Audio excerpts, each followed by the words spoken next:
ka, ito talaga yung ulam mo. Pero sobrang sarap nito mga palangga, no?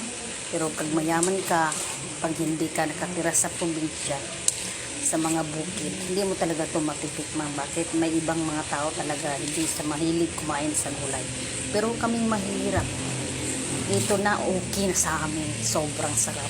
Pag tangkong nakasama, okay na. Lagyan mo na ng tuyo. Walang problema. Diba? Sa mga mahirap dyan, ito ang ulap namin. Sobrang sarap pag adobong kangkong. Diba? Kontento na kami kung ganito ang ulam namin. Sobra. Sarap-sarap.